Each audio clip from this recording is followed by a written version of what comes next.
or Coulee Ranch as it was known, was an important way station for the Fort Apache soldiers and freighters traveling from Snowflake and Taylor to Show Low in 1879. There were alternate routes between Taylor and Show Low, with the most direct route being on the east side of Show Low Creek. This trail was over volcanic rock material, which made traveling difficult during the rainy season.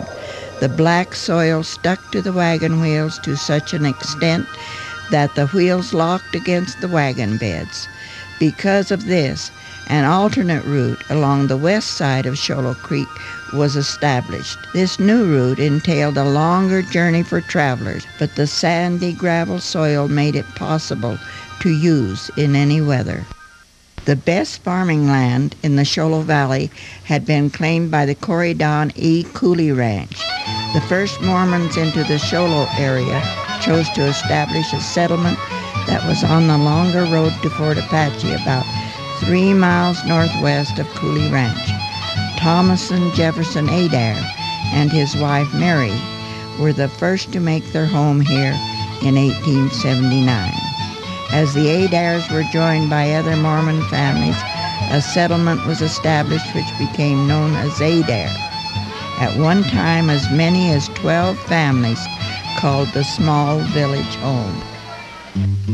Today, this area lies to the northwest of the city of Show Low and is located within the Show Low city limits. The area is now referred to as Fool Hollow Lake Recreation Area and is the seasonal home of travelers from around the world. Most fishermen and campers who enjoy the area do not suspect that the silent, cold lake waters cover the early day village known as Adair. Most of the farms and homes lie well below the water, and only a few gravestones overlooking it all have survived. The Adairs and their neighbors lived mostly by raising livestock and farming. A log cabin was built in the village and served as both a school and a church. John Oliver was the first school teacher. Another important building for the early settlers was called the Smallpox House. Epidemics of diphtheria, scarlet fever, and smallpox took old and young folks alike. The Smallpox House was used to isolate the afflicted, and only those who had already survived the pox could tend to them. Water was of extreme importance to the Adair settlers, even though the community was located near Show Low Creek. One of the early settlers, Llewellyn Harris, wished for a well by using a Y-shaped willow from a willow tree. This branch, when held by the two prongs, would indicate an underground water source. Harris used this age-old method to determine that water could be found on a rocky hillside, and his water witching method was successful in the location of water for a well. In 1882, word was received by the scattered families that a band of renegade Apaches were threatening all Anglo settlers in the White Mountains. They were advised to prepare themselves and their families for an attack and build a lumber fort-like enclosure around Corydon E. Coulee's home, 3 miles from Adair. Some families chose to move to this fort, and others went on to Taylor or Snowflake for the duration of the Indian scare. Over the next several years, a large log building was constructed in Adair. This building included gun ports that could be used to protect the community. This fort was also used as a meeting house and as a school for early settlers. The fort, shown in the background, was later moved into the town of Show Low and was located on the Edson Whipple property near the present-day McDonald's. Though it was used as a barn and later as a house, the original gun ports in the logs remained intact.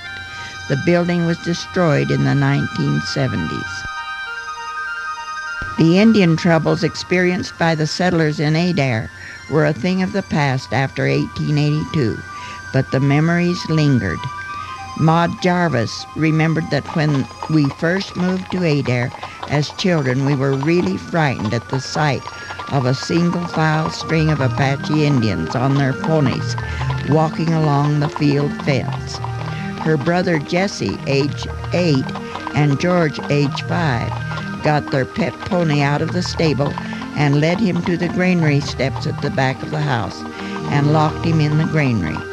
However, according to Maud, it didn't take long for them to get over their fright, and before long they were running and playing with Indian children. Maud Jarvis also added that several of the squaws took a great liking to her curly, yellow-headed, blue-eyed baby brother Joseph, and they tried to get her mother to give him to them.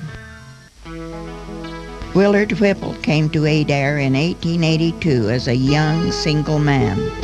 In 1884, he and Emma Oliver were married in Adair and lived in a 2-room log cabin which he had built. It was here that their first child, a son, was born and died on the same day. 4 years later, Willard homesteaded land just west of Adair, which is now part of the Show Low Country Club, and used it as a dry land farm.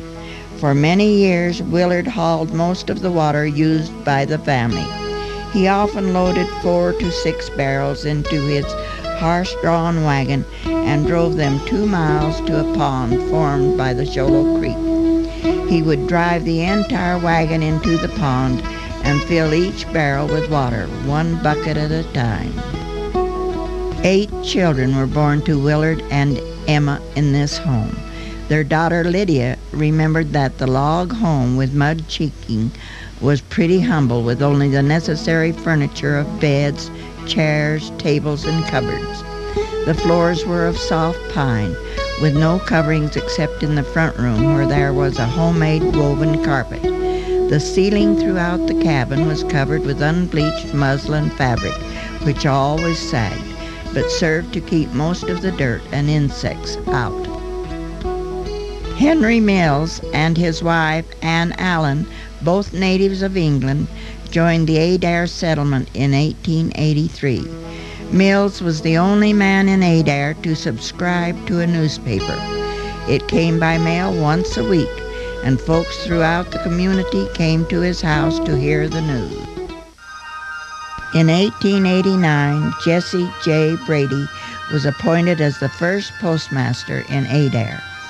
He and his wife, Mahatable Brady, both Mormons and natives of Georgia, cared for the government horses and ran a small store and post office. The foundation stones of that store were clearly visible when Fool Hollow Lake was drained a few years ago for repairs to the dam. By 1894, Joseph W. Smith of Snowflake held a contract for the U.S. mail from Holbrook to Fort Apache with a way station in Adair. The Hebert Jarvis family was responsible for supplying the extra horses at this stop, as well as managing a small store and keeping the mail buckboards in repair. Mrs. Jarvis also cooked for passengers who rode the mail wagon and other passers-by. In 1895, 16-year-old William Bill Oliver began driving the horse-drawn mail wagon from Adair to Fort Apache.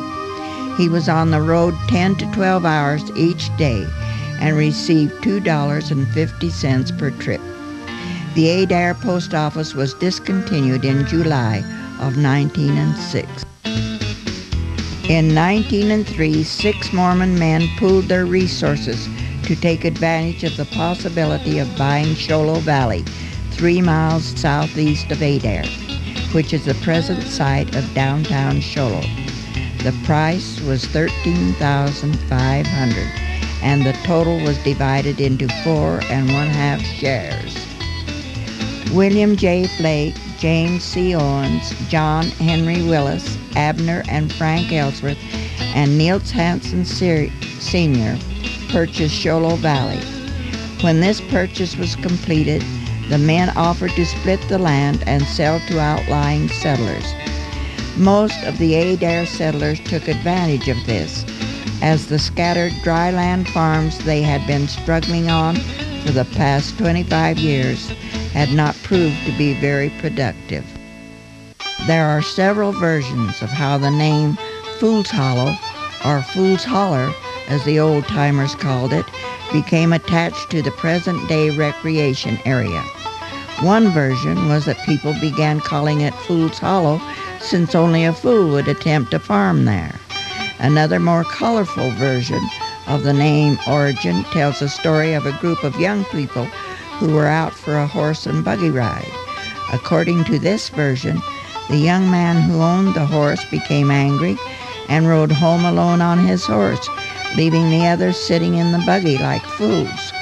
The area became known as Fool's Hollow after the last of the Mormon families moved into the town of Show Low and left only the Adair cemetery to mark their passage there. The old cemetery, now on private land, remains to tell the story of families who struggled to make Adair their home.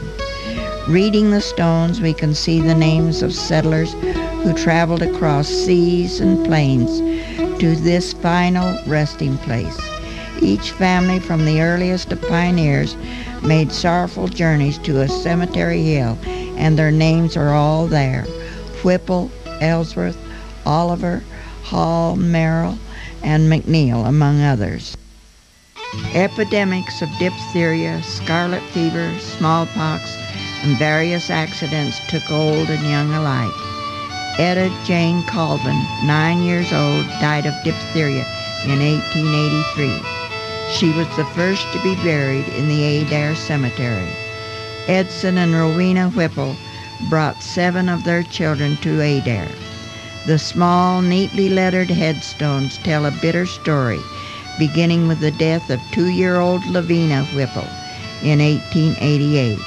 Rowena, who was 14 months old in 1900, 13-year-old Levi in 1905, and Lester, 5 months old, in 1911. In 1920, the Whipples buried 2 more sons here, within 1 month of each other, as a result of their service during World War I. Except for the occasional trip to leave a loved one in the old cemetery, this land lay relatively uninhabited for 70 years, and nature reclaimed her own. The area was described as one of the most pristine and beautiful settings on the Mogollon Rim Plateau. And so, in the 1950s, the Foo No S Hollow Lake Recreation Project was begun, and a dam was constructed on Show Low Creek, creating a lake which covered the last vestige of the village of Adair.